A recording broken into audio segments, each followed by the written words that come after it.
ഇങ്ങനെ തിരിച്ചും മറിഞ്ഞും കിടന്നുകൊണ്ട് വളരെ ഇങ്ങനെ വെച്ചുകൊണ്ടിരിക്കുന്നതും ഫോണിന്റെ ഒരു റിഫ്ലക്ഷൻ മതിലിൽ ഇങ്ങനെ പതിഞ്ഞിരിക്കുന്നതായിട്ടും കണ്ടതിന്റെ വീഡിയോ റെക്കോർഡിംഗ് ഉണ്ട്. അപ്പൊ ഇവരുടെ കൈ ഫോൺ ഉണ്ടായിരുന്നു, പക്ഷെ ഇവരത് സമ്മതിച്ചില്ല. മൊബൈൽ ഫോണിൽ റൈസി ഗോപാലൻ ഫിലിം നടക്കുമ്പോൾ ദിലീപ് പുഴയിലേക്ക് ചടന്ന ഒരു സീൻ ഉണ്ടായിരുന്നു. ആ സീനിൽ ദിലീപ് പുഴയിലേക്ക് ചടിപ്പോൾ ആർട്ടുകാർ റോപ്പ് ഇട്ട് കൊടുക്കണം ഏൽപ്പിച്ചിട്ടുണ്ടായിരുന്നു. അവരാരും അതിന് തയ്യാറായില്ല. ലാലിന്റെ നിർദ്ദേശത്തോടെ ഫോൺ ഒഴുകി നടിയെന്ന് പറഞ്ഞു മാറ്റി. ഇപ്പൊ നടന്നതും കണ്ടതുമായ ഒരു കാര്യം നീ ആരോടും പറയാം. എല്ലാവർക്കും സുഖമെന്ന് കേൾക്കുന്നു. ഇന്ന് ചാനൽ ചർച്ചകളുടെ മെയിൻ സബ്ജക്ട് എന്ന് പറഞ്ഞാൽ ദിലീപ് കേസുമായിട്ട് ബന്ധപ്പെട്ട ജഡ്ജ്മെന്റ് അവർ ഓരോരുത്തർ പറഞ്ഞ മൊഴികളും കാര്യങ്ങളും ഒക്കെ അവരുടെ രീതിയിൽ വിശകലനം ചെയ്യുകയും അത് പ്രഷറിലോട്ട് എത്തിക്കുകയും അങ്ങനെ പല ചാനലുകാരും ഇങ്ങനെ തുടർന്ന് ചെയ്തുകൊണ്ടിരിക്കുകയാണ്. അതിന്റെ ഇടയിൽ പലതരത്തിലുള്ള കമന്റും കാര്യങ്ങളും പല സെലിബ്രിറ്റികളും ദിലീപിനെ അനുകൂലിച്ചും പ്രതികൂലിച്ചും വരുന്നുണ്ട്. അതുപോലെ തന്നെ ആക്രമിക്കപ്പെട്ട നമ്മുടെ ഇരയാക്കപ്പെട്ട നടിയെ അനുകൂലിച്ചും ഒത്തിരി ആൾക്കാർ വരുന്നുണ്ട്. പക്ഷെ നമുക്ക് തോന്നിയ ഒരു കാര്യം എന്തെന്ന് വെച്ചാൽ ഈ ഭാഗ്യലക്ഷ്മിയെ പോലുള്ള ഒരു വ്യക്തി എന്തിനാണ് ഇത്രയും കഠിന രോഷാകുലയാവുന്നതെന്ന് നമുക്ക് അറിയത്തില്ല. അവര് സപ്പോർട്ട് ചെയ്തതൊക്കെ നല്ല കാര്യം തന്നെ, അതിന് നമ്മൾ വിമർശിക്കുന്നൊന്നുമില്ല, നല്ല കാര്യം.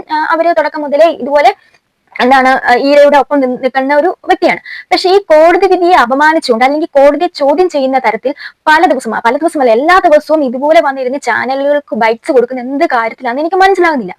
അപ്പം നാളെ ദിലീപിന്റെ ഒരു പടം റിലീസാക്കാതിരിക്കെ ബബ റിലീസാക്കാതിരിക്കെ നമ്മുടെ ഭാഗ്യലക്ഷ്മി ഇതുപോലെ ഒരു ബൈറ്റ്സ് കൊടുത്തിട്ടുണ്ട്. അപ്പൊ നമുക്ക് പറയാനുള്ളതെന്ന് വെച്ചാൽ ഇതുപോലെ ഒരു 8 വർഷത്തിന് മുമ്പ് രാമലീല റിലീസ് ചെയ്യുന്ന മുമ്പ് ഇവര് ഇതുപോലെ ദിലീപിനെതിരെ അതിരൂക്ഷമായി വിമർശിച്ച ഒരാളാണ്. പിന്നീട് ഇവര് രാമലീലയ്ക്ക് തന്നെ ഡബ് ചെയ്തിട്ടുണ്ടെന്നുള്ള കാര്യം പുറത്തു വന്നു. അപ്പം അതൊക്കെ എന്താണ്? അപ്പൊ ഈ ഭാഗ്യലക്ഷ്മിക്ക് എന്ത് നിലപാടാണ് ഉള്ളത്? നിങ്ങൾ ഇങ്ങനെ പുറത്തോട്ട് ഓരോ കാര്യം വിടുമ്പോഴും ഈ ദിലീപ് മാത്രമല്ല ഒരു സിനിമയിൽ അഭിനയിക്കുന്നത്, അതേ ചുറ്റിപ്പറ്റി ഒരു സിനിമയെ ആശ്രയിച്ച് കഴിയുന്ന കുറെ അധികം കുടുംബാംഗങ്ങളുണ്ട്. കുറെ അധികം ആൾക്കാർ അരി വാങ്ങുന്നത് ഇതുപോലുള്ള സിനിമാ മേഖലയെ ആശ്രയിച്ചാണ്. അവരുടെ കഞ്ഞുകൂടി മുട്ടിക്കരുത് എന്നാണ് നമുക്ക് പറയാനുള്ളത്. ദിലീപിന്റെ പേഴ്സണൽ ലൈഫ് വേറെ, അതുപോലെ തന്നെ നമ്മൾക്ക് ആസ്വദിക്കാനും നമുക്ക് റിലാക്സ് കിട്ടാനുള്ള സിനിമ ഒരു കലാരൂപമാണ്, അത് വേറെ. അത് രണ്ടായിട്ട് കാണണം എന്നാണ് പറയുന്നത്. ഇത്രയും വിവരവും അറിവുമുള്ള ഭാഗ്യലക്ഷ്മി എന്തിനാണ് ഇത്രയും കടന്ന് തിളക്കുന്നതെന്നും നമുക്ക് മനസ്സിലാകുന്നില്ല. അപ്പം അതിൻ്റെ ഇടയിൽ കഴിഞ്ഞ ദിവസം നമ്മുടെ പൾസർ സുനി അടങ്ങുന്ന രണ്ടാമത്തെ പ്രതി ഉണ്ടല്ലോ, മാർട്ടിൻ അയാൾ കുറച്ച് ബൈറ്റ്സും കാര്യങ്ങളൊക്കെ നേരത്തെ, അതായത് 2 വർഷം മുന്നേ ഷൂട്ട് ചെയ്ത് വെച്ചിരുന്ന കാര്യങ്ങൾ ഇപ്പം ഇന്നലെ മിനിഞ്ഞാന്നുമായിട്ട് ഇത് പുറത്തു വന്നിട്ടുണ്ടായിരുന്നു. അപ്പം അത് കേൾക്കുന്ന ആർക്കും അറിയാം അതൊരു പച്ചക്കള്ളമാണെന്ന് അറിയാം. പിന്നെ അതുമല്ല ഇപ്പം നമ്മുടെ ഈ വിധി പ്രകാരമുള്ള ജഡ്ജ്മെന്റ് പുറത്തു വന്നിട്ടുണ്ട്. നിങ്ങൾക്ക് സൈറ്റിൽ കയറിയിട്ടുണ്ടെങ്കിൽ അതിന്റെ കാര്യങ്ങളൊക്കെ അടിച്ചു കൊടുത്താൽ നിങ്ങൾക്ക് ജഡ്ജ്മെന്റ് എടുക്കാൻ പറ്റും. അപ്പൊ ജഡ്ജ്മെന്റ് വായിക്കുന്ന ഏതൊരാൾക്കും മനസ്സിലാകും ഇതെല്ലാം പച്ചക്കള്ളമാണ്. അതായത് കോടതി വിധി വന്നത് അത്ര ഫൂളിഷ്നെസ് ആയിട്ട് പോലീസ് ഈ ഒരു കേസിനെ കൈകാര്യം ചെയ്തുകൊണ്ടാണ്. അതായത് കുഞ്ഞു കൊച്ചിന് മനസ്സിലാക്കും ഇതിനകത്ത് ഒരു കുന്തവും ഇല്ലെന്ന് മനസ്സിലാക്കാൻ സാധിക്കും ആ ജഡ്ജ്മെന്റ് വായിച്ചു കഴിഞ്ഞാൽ. അപ്പം അത്ര ക്ലിയർ ക്രിസ്റ്റൽ ആയിട്ട് വന്നുകൊണ്ടാണ് ഒരു എവിഡൻസും ഒരു തരിമ്പ് പോലും എവിഡൻസും ഈ ദിലീപിനെതിരെ എടുക്കാൻ ഇല്ലാത്തതിന്റെ സാഹചര്യത്തിലാണ് കോടതിനകത്ത് വെറുതെ വിട്ടിരുന്നുള്ള കാര്യം മനസ്സിലാക്കണം. പിന്നെ എനിക്ക് ഇതിനകത്ത് കുറെ അധികം കാര്യങ്ങൾ പറയാനുണ്ട്.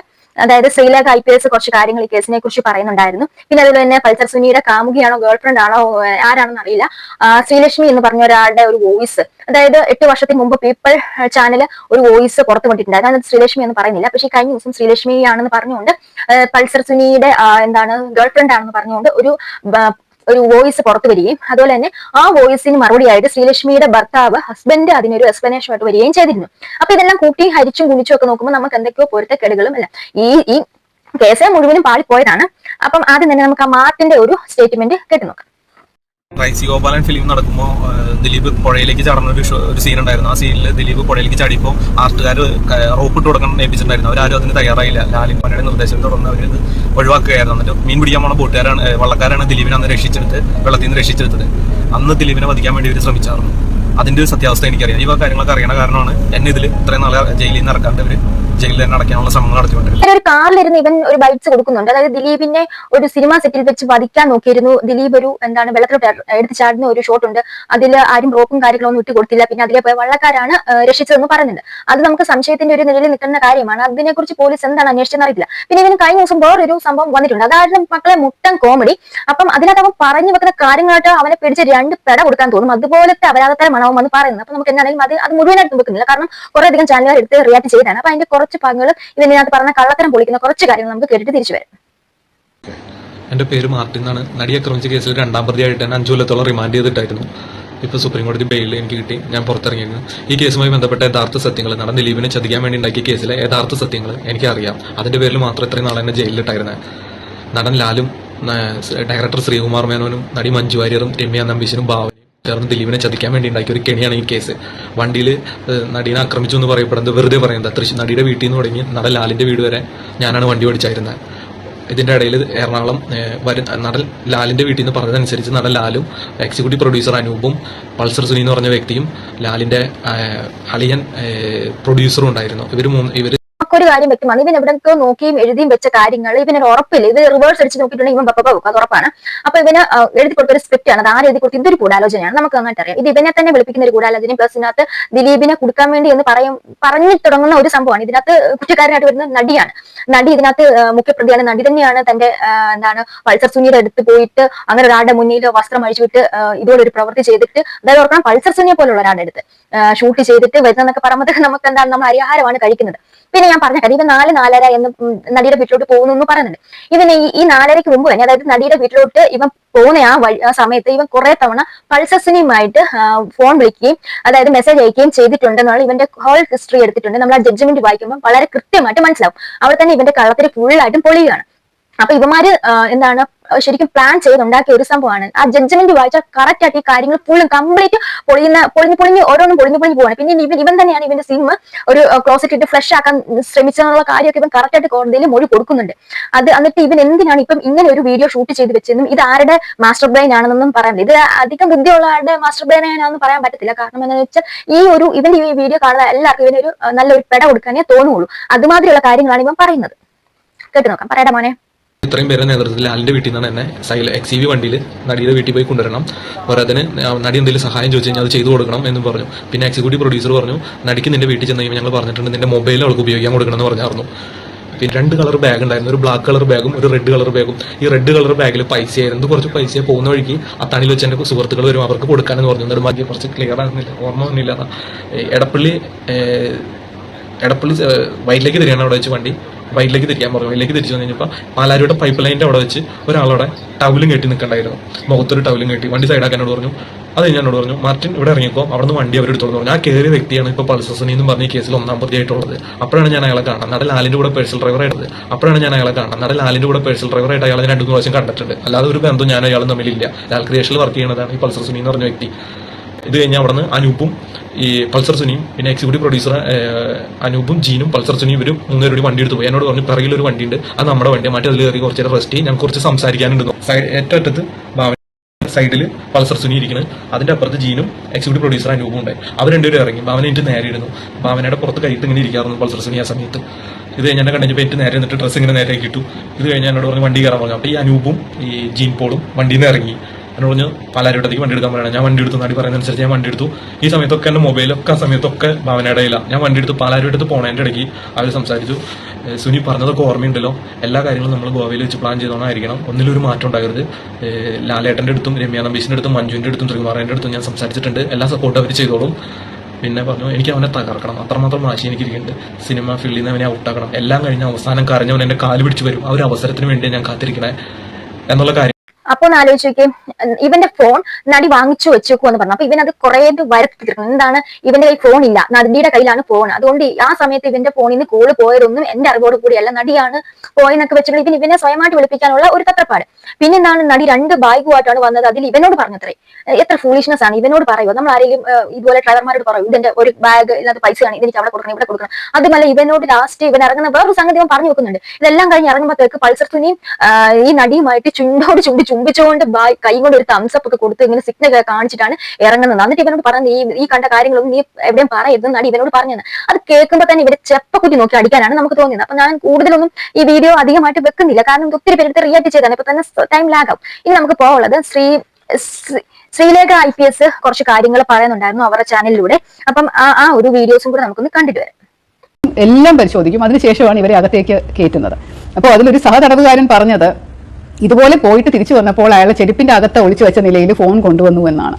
അതൊട്ടും വിശ്വസിക്കാൻ പറ്റില്ല. കാരണം ചെരുപ്പിന്റെ അകത്ത് ഒളിച്ചു വെക്കാൻ ഫോൺ പറ്റില്ല. ഒരു ഷൂ ആണെങ്കിൽ മാത്രമേ പറ്റുള്ളൂ. ഇവർക്ക് ചെരുപ്പല്ലാതെ അനുവദിക്കില്ല. പലപ്പോഴും ഇവരുടെ ചെരുപ്പുകൾ നമ്മൾ വേറെ വഴിയിലൂടെയാണ് അകത്തേക്ക് കൊണ്ടുവരാൻ സമ്മതിക്കുന്നത്. പുറത്തിടുന്ന ചെരുപ്പുകൾ അകത്ത് ഉപയോഗിക്കാൻ സമ്മതിക്കാറില്ല. അകത്ത് പ്രത്യേക ചെരുപ്പാണ്, അത് മുഴുവനും ക്ലോസ് ആയിട്ട് നോക്കിയിട്ടേ ചെയ്യാൻ പറ്റുള്ളൂ. അതിനകത്ത് ഒളിച്ചു വെക്കാനൊന്നും പറ്റില്ല. എന്നാൽ കാക്കനാട് ജയിലിലായിരുന്നല്ലോ കിടന്നിരുന്നത്.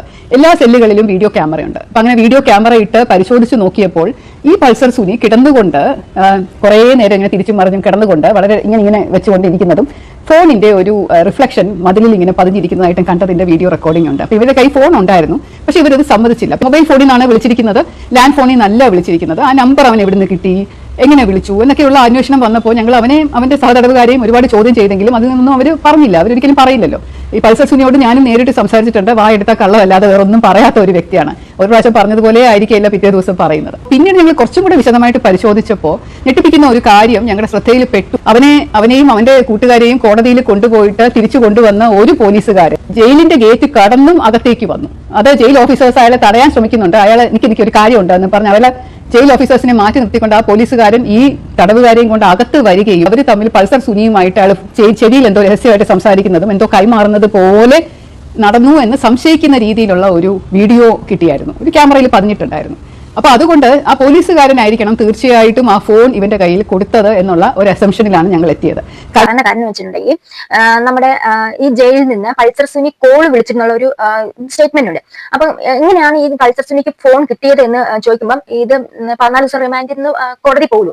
ആ വെളിയിൽ പോയിട്ട് വന്ന സമയത്താണ് അതായത് പൾസർ സുനിക്ക് ഫോൺ കിട്ടിയത് ചെരുപ്പിന്റെ അടിയിൽ ഒളിപ്പിച്ച് വെച്ചിരുന്നാണ് നമ്മുടെ ശ്രീലേഖ IPS പറയുന്നത്. അപ്പൊ ശ്രീലേഖ IPS പറയുന്നുണ്ട് അങ്ങനെ യാതൊരു കാരണവശാലും അങ്ങനെ കിട്ടാൻ ഒരു വഴിയില്ല. എന്ന് വെച്ചിട്ടുണ്ടെങ്കിൽ കോടതിക്ക് വെളിയിൽ പോകുമ്പോഴും തിരിച്ചു വരുമ്പോഴും ഒരു റൂമിൽ വെച്ച് അവരെ ദേഹം മൊത്തം പരിശോധിപ്പിച്ച് ഡ്രസ്സ് മൊത്തം അഴിച്ചു മാറ്റി ദേഹം മൊത്തം പരിശോധിപ്പിച്ചിട്ടാണ് അകത്തോട്ട് കടക്കുന്നത്. അതുപോലെ എല്ലാ സെല്ലിലും ക്യാമറ വെച്ചിട്ടുണ്ട്. അങ്ങനെ ഒരു ദിവസം ക്യാമറ വഴി ചെക്ക് ചെയ്ത് നോക്കിയപ്പോഴത്തേക്ക് പൾസർ സുനി ശരിയാണ് ഫോൺ ഇങ്ങനെ കടന്നുകൊണ്ട് ഫോൺ വിളിക്കുന്നതായിട്ട് കണ്ടു എന്നാണ് പറയുന്നത്. അപ്പം ഇത് അന്വേഷിച്ച് പിന്നീട് ഇത് എവിടുന്ന് ഈ ഫോൺ കിട്ടി എന്ന് അന്വേഷിച്ചപ്പം ഈ ജയിലിലോട്ട് കടക്കുന്ന മുമ്പ് ഈ പൾസർ സുനിയെ കയറ്റിക്കൊണ്ട് വന്ന ഒരു പോലീസ് ഉദ്യോഗസ്ഥനും ജയിലിന്റെ ഉള്ളിലോട്ട് കടക്കുന്നുണ്ട്. അപ്പം അദ്ദേഹം എന്തോ പൾസർ സുനിയോട് പറയുന്നത്. അപ്പം മേ ബി ആ പോലീസുകാരനായിരിക്കും പൾസർ സുനിക്ക് ഫോൺ കൊടുത്തത് എന്നുള്ള ഒരു കാര്യമൊക്കെ ഇവിടെ ശ്രീലേഖ പറയുന്നുണ്ട്. അപ്പൊ നമുക്ക് എന്ത് മനസ്സിലാക്കാം? ഈ പൾസർ സുനിയെ സഹായിക്കുന്നത് പോലീസുകാർ തന്നെയാണെന്ന് മനസ്സിലാക്കാം. അതുപോലെ തന്നെയാണ് കത്തിന്റെ കാര്യത്തിലും ഇവിടെ ശ്രീലേഖ കുറച്ച് കാര്യങ്ങൾ വ്യക്തമാക്കുന്നുണ്ട്. നോക്കാം. 3 മാസമായപ്പോഴേക്കും 4 മാസം കഴിഞ്ഞപ്പോഴേക്കും ഒരു കത്ത് എഴുതി എന്ന് പറഞ്ഞ് അതിന്റെ ഒരു രേഖ പുറത്തു വന്നു.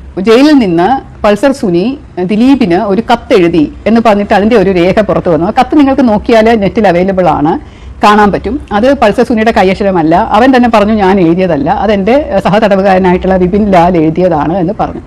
ഈ ജയിലുകളിൽ ഒരു മേസ്ത്രി എന്ന് പറയുന്ന ഒരു സംവിധാനമുണ്ട്. എല്ലാ സെല്ലുകളിലും നമ്മൾ ഒരു നേതാവിനെ, ഒരു ക്ലാസ് ലീഡേഴ്സിനെ, മോണിറ്ററിനെ ഒക്കെ തിരഞ്ഞെടുക്കുന്നത് പോലെ അതിൽ ഏറ്റവും കൊള്ളാവുന്ന ഒരുത്തനെ ഒരു നേതാവായിട്ട് തിരഞ്ഞെടുത്ത് അയാളെ കൊണ്ടായിരിക്കും റോൾ കോള, മസ്റ്റർ, ഡിസിപ്ലിൻ, ഭക്ഷണ വിതരണം ഇതെല്ലാം ചെയ്യുന്നത്. അപ്പൊ അങ്ങനെ വിപിൻ ലാൽ ഒരു മേസ്ത്രിയായിട്ട് ജോലി ചെയ്തിരുന്ന ആളായിരുന്നു. അയാൾക്കെതിരെയുള്ള കുറ്റം വലിയ കുറ്റമൊന്നുമല്ല, ഒരു ചീറ്റിംഗ് ആയിരുന്നു. അയാൾക്ക് സൂപ്രണ്ടിന്റെ മുറിയിലേക്ക് ആക്സസ് ഉണ്ടായിരുന്നു. ഇവർക്ക് ആർക്കും കടലാസോ എഴുതാനുള്ള പേനയോ അല്ലെങ്കിൽ സീലോ ഒന്നും നൽകാറില്ല.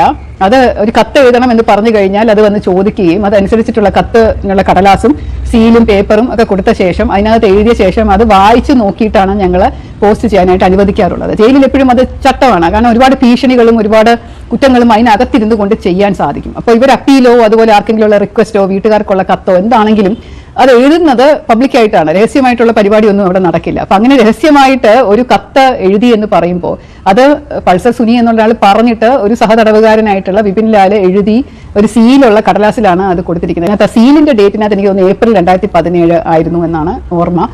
അതിനകത്ത് ഒപ്പ് വെച്ചിട്ടില്ല. പക്ഷെ ഇത് സുനി എഴുതുന്നു എന്ന് പറഞ്ഞിട്ട് കുറെ കാര്യങ്ങൾ അതിനകത്ത് എഴുതിയിട്ടുണ്ട്. കാശ് തരാമെന്ന് പറഞ്ഞല്ലോ, ആ കാശ് എനിക്ക് 5 പ്രാവശ്യമായിട്ട് തന്നാൽ മതി, അത്യാവശ്യമായിട്ട് എനിക്ക് 300 രൂപ അയച്ചു തരണം മണി ഓർഡർ ആയിട്ട് എന്നൊക്കെ പറഞ്ഞാണ് എഴുതിയിരിക്കുന്നത്. അപ്പൊ അതില് ഭയങ്കരമായിട്ട് ആ സമയം പടർന്നിരുന്ന കഥ എന്ന് പറയുന്നത് 1.5 കോടി രൂപയുടെ കൊട്ടേഷനാണ് എത്രയോ വർഷങ്ങൾക്ക് മുമ്പ് 2012-ലോ 2013-ലോ അങ്ങാണ്ട് ഏൽപ്പിച്ചിരുന്നത് ഇവനെ.